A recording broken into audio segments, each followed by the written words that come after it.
Welcome back to the Advent Challenge. We are on day 5 and we are going to do some Christmas trees or some fir trees. So I'm still using the same palette. I've squirted some more of this Viridian green and I'm going to take some of the burnt sienna into it.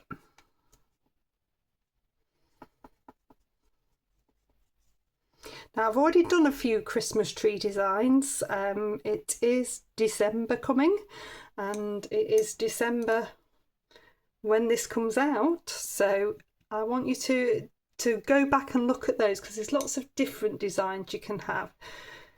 So today's I am going to come down a little bit of a line. Remember, I'm trying to leave a border. And then I'm going to pop a line coming up here. And we're going to go for some really nice fir trees in the snow. So I'm going to wet the top of the paper. I'm going to be using my round number 6.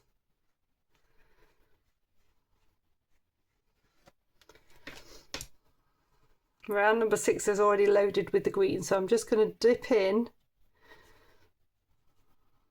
with my round number 10 to get a little bit of blue into the sky. So I just want you to just dab in so you're getting a really nice, you want a nice border, so I'm thinking about the border, but I want to leave some bits of white, so I've got a really pale sky.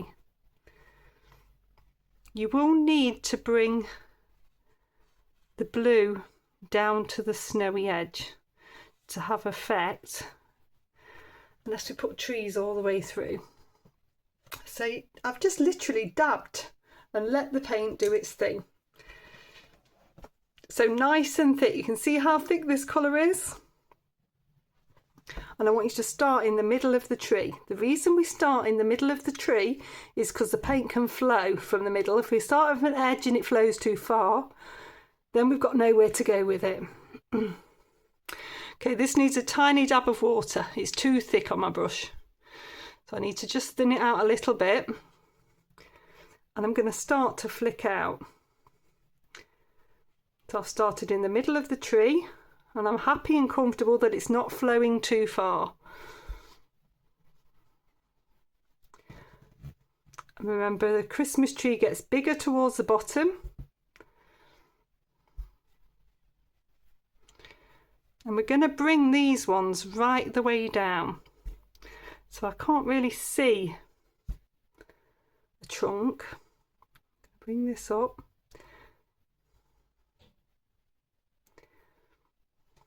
And this is going to be the big tree.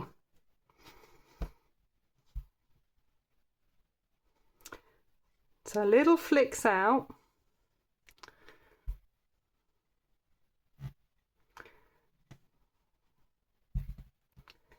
I'm watching all the time. Down this side it's still quite flowy. I'm just going to touch a little bit with just some tissue just to take a tiny bit of that water out. If somewhere puddles a little bit, then you're stuck. You don't want it to flow too much into that side. See, I've got that beautiful tree there. And I can bring a little bit more dark just down one side. So I've already started to get a light and dark. Now, look, it's happening this side as well. I've got a puddle. So if I just take a damp brush, this is the best way to do it, or a dry brush, and just take that puddle out. It's because of the way the pad's sat. You just don't want, the paint would just flow straight into that puddle. There'd be no control. Okay, and I'm going to pop a little snowy tree. So it's littler flicks, littler. And we're just working our way out. just in behind. And then I'm going to swap down to a smaller brush. So I'm going to use my detailer because I want an even littler one behind.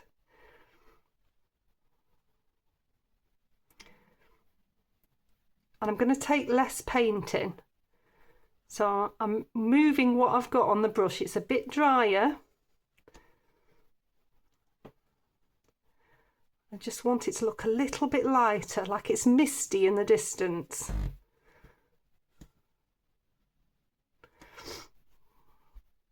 Take this up a little bit higher there so I've got a nicer point.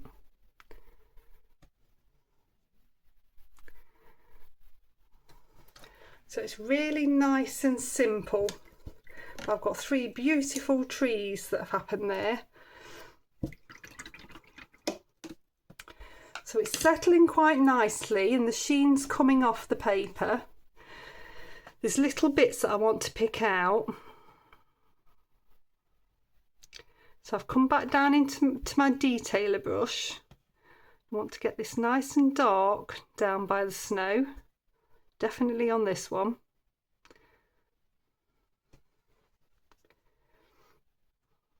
And there's still quite a lot of sheen at the top, but I need a little bit more detail up here because it's disappeared. This is what happens when it's a little bit too wet. It's all learning when to go on. Coming on a little bit later, it just, as the sheen starts to go, you can get a bit more detail, but it's still beautifully soft. I'm just working down this right hand side.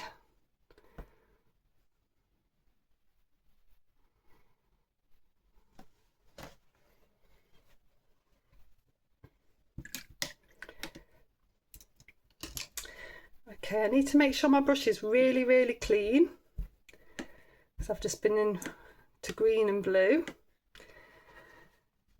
And I'm going to come now into this area. So this, I need to start to create a little bit of shadow. There's still a hint of blue on my brush, which is perfect because that's what I need that colour to be. I'm trying to get the green off this brush now. Any sort of phthalo pigment does really stick in your brush.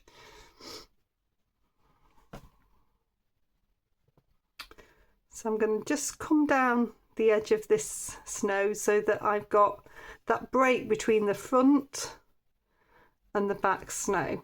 I know that the light is coming this way. I've made that decision. So I'm going to have some soft shadow coming this way. Don't want this to be too strong. It's snow, but there does need to be a little bit of shadow for each of those trees.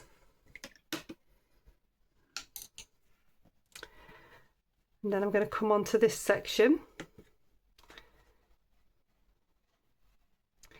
leaving a tiny gap just in between, about 1/2 centimetre, just less than 1/2 centimetre, so that they don't run together. And this is a hill, so that shadow would really fall mainly behind, but I can pop a little bit just along here. Bring that up a little bit towards there. Then I'm just going to dab in a few random bits. So I don't want it to look too stark. When you've got the colour reflected from the sky, it works much better. So these now all look really grounded. Okay, I'm going to dry that off. Okay, so that's lovely and dry, and it works beautifully as it is. But by adding a little bit more depth to this front tree, it'll send the other two back. So all I'm going to do is come on with my round number 6 and do some little flicks with that same green. So this transparent green, even if it's exactly the same colour, you can build up the depth by layering it. So there will be bits that look darker, and I'm just doing little flicks. Don't want to come out onto the softness. In fact, if you keep it towards the centre, that's the safest thing.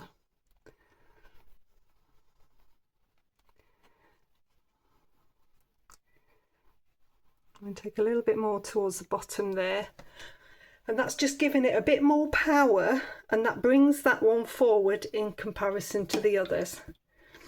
So that's it for today, and I'll see you tomorrow.